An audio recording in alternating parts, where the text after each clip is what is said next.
Hello and welcome back to AW Toolbox. In this course and in this little overview, we are talking about what's new in 2406.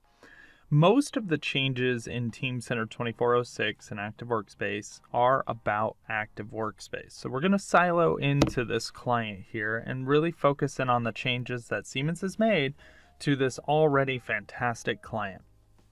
In this video, we're going to be looking at things like the new Explorer view, which is essentially the home folder or the folders that we had seen in previous versions, but with just a little bit more.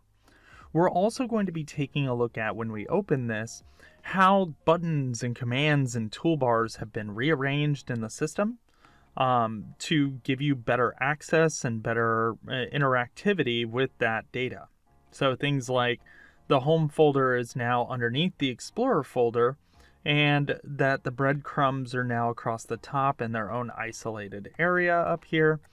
We'll be talking about how commands are now more accessible with like cut, copy, check out, check in, those elements. So if we select things, you can see how this common command setup is here and how we can access the toolbar over here, which is newer in 2312. We're also going to be taking a look at some optimizations to page layouts and a whole bunch of other aspects to this. Table columns is another one in the arrange command, and table columns we'll be taking a look at some of the enhancements here and talking about what Siemens is doing to make these columns and arrangements a little bit more accessible. And then in addition, even on the back end, we'll be looking at some functionality enhancements to the columns themselves if you're using things like dynamic compound properties.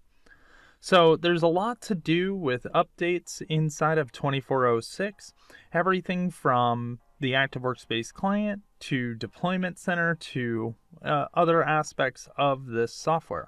So stay tuned as we dive into this and explore the world of 2406.